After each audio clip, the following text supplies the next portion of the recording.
পুলিশের খাতায় নিখোঁজ, আদালত শর্ত বেঁধে রক্ষা কবচ দিতেই বাধ্য হয়ে সিআইডি জিজ্ঞাসাবাদের মুখোমুখি অভিষেক বন্দ্যোপাধ্যায়ের আপ্তসহায়ক সুমিত রায়।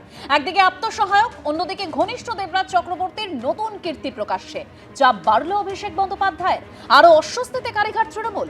দেখুন, অস্বস্তিতে কি বিজেপিও? কড়া বার্তা, কড়া ব্যবস্থার পরেও পরপর তোলাবাজিতে অভিযুক্ত বিজেপির একের পর এক নেতা। বিজেপির সুশাসনের অঙ্গীকারে এই ছবিটা বদলাবে তো?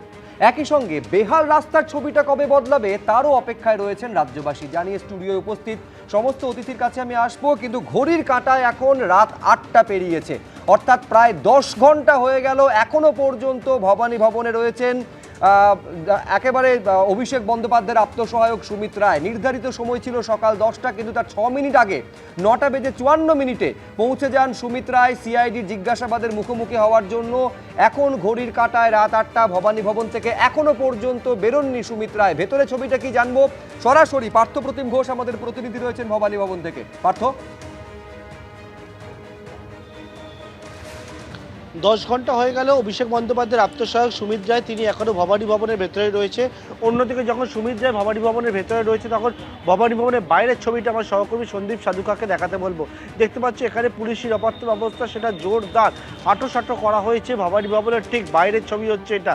সুমিত রায়কে জিজ্ঞাসাবাদ করার জন্য হাইকোর্টে শীর্ষ আদালত সুপ্রিম কোর্টের যে অর্ডার ছিল সুমিত রায়কে সকাল 10টা থেকে 6টা পর্যন্ত জিজ্ঞাসাবাদ করা যাবে এবং সেই মর্মে হচ্ছে অর্ডার হয়। সেক্ষেত্রে যেমনটা জানতে পারছি আমরা, সুমিত রায়কে এদিন বিকেল 5টা 50 পর্যন্ত জিজ্ঞাসাবাদ করা হয় এবং সেই জিজ্ঞাসাবাদ ইতিমধ্যে শেষ হয়ে যাওয়ার পর এখনও পর্যন্ত ভবানী ভবনেই সুমিত রায় রয়েছে। সুমিত রায় যখন ভবানী ভবনের ভেতরে, বাইরে দেখতে পাচ্ছ পুলিশের অ্যারেঞ্জমেন্ট, সেটা বড় অ্যারেঞ্জমেন্ট রয়েছে এবং কখন বেরোয় সুমিত রায় সেই বিষয় কিন্তু দেখার বিষয়।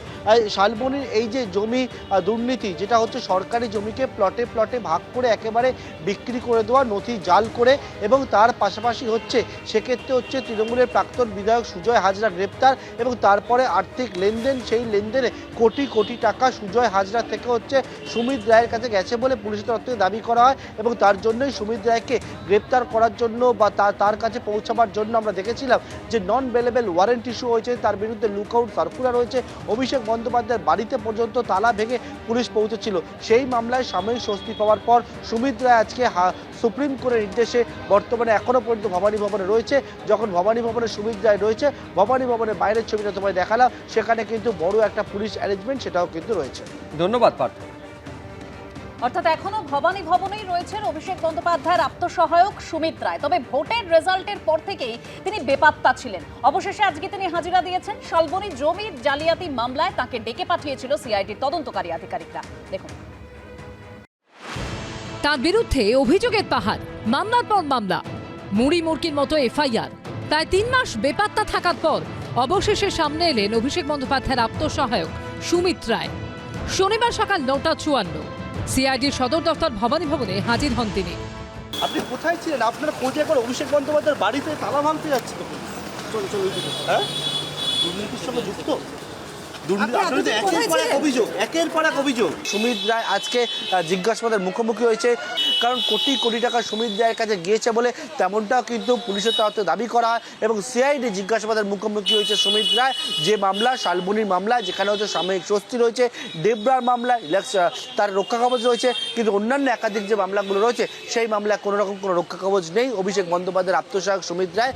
রাজ্যের ক্ষমতা থেকে তৃণমূল চলে যাওয়ার পরই ডায়মন্ড হারবারের সাংসদ অভিষেক বন্দ্যোপাধ্যায়ের আপ্তসহায়ক সুমিত রায়ের বিরুদ্ধে ভুরি ভুরি অভিযোগ সামনে এসেছে।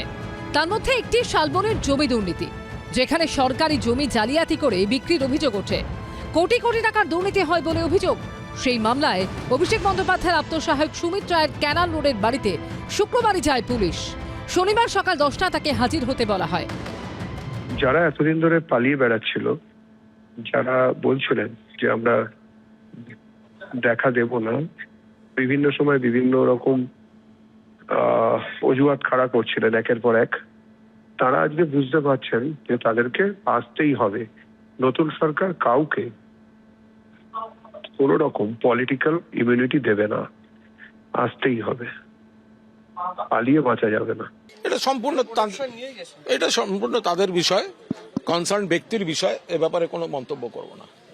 আমি দলের মুখপাত্র, আমি অন্য কোনো ব্যক্তির মুখপাত্র নই এবং যিনি রাজনৈতিক কোনো আমাদের পদাধিকারী নন তাদের সেসব ব্যাপারে আমি কোনো মন্তব্য করব না। তদন্তে আজকে যিনি গেছেন, আইনের যা প্রসেস, সুপ্রিম কোর্ট যা বলেছে, এগুলোর সঙ্গে তৃণমূল এবং এই রাজনীতির কোনো সম্পর্ক নেই, ফলে এ বিষয়ে কোনো কথা বলছি না। শালবনী মামলায় বেশ কিছুদিন ধরেই সুমিত রায়ের খোঁজে হন্যে হয়ে ঘুরছিলেন রাজ্য পুলিশের গোয়েন্দারা। তার নামে জারি হয় লুকআউট সার্কুলার এবং অ্যারেস্ট ওয়ারেন্ট। সুমিত রায়ের খোঁজে এর আগে অভিষেক বন্দ্যোপাধ্যায়ের বাড়িতেও তল্লাশি চালিয়েছে পুলিশ। পুলিশ পৌঁছে গেছিল সুমিত রায়ের বাড়িতেও, কিন্তু এত কিছুর পরেও খোঁজ মেলেনি সুমিত রায়ের। সুমিত রায় চার্টার্ড মাফিয়ার ম্যান ফ্রাইডে, সুতরাং প্রপার ইনভেস্টিগেশন মানে will lead all roads to রোমের মতো ক্যামাক স্ট্রিট পর্যন্ত সমস্ত রাস্তা নিশ্চিতভাবে পৌঁছবে। মানে সুমিত রায় অবশ্যই জ্যামিতিক নকশার একটা অত্যন্ত গুরুত্বপূর্ণ পয়েন্ট। গ্রেফতারের আশঙ্কায় আগাম জামিনের আবেদন নিয়ে বৃহস্পতিবারই সুপ্রিম কোর্টে দ্বারস্থ হন সুমিত রায়ের আইনজীবী। শালবনী জমি দুর্নীতি মামলায় সর্বোচ্চ আদালত পর্যবেক্ষণে জানায় অভিযোগগুলি অত্যন্ত গুরুতর। আমরা দেখতে চাই এটা শুধুমাত্র হিমশৈলের চূড়া কিনা। বৃহস্পতিবারই সুমিত রায়ের তদন্তে সহযোগিতা করার নির্দেশ দেয় সুপ্রিম কোর্ট। শনিবার নির্ধারিত সময় সকাল 10টার 6 মিনিট আগেই ভবানী ভবনে হাজির হন তিনি। পার্থপ্রতিম ঘোষ ও অরিত্রুপ ভট্টাচার্য রিপোর্ট, এবিপি আনন্দ। এবিপি আনন্দ, এগিয়ে থাকে, এগিয়ে রাখে।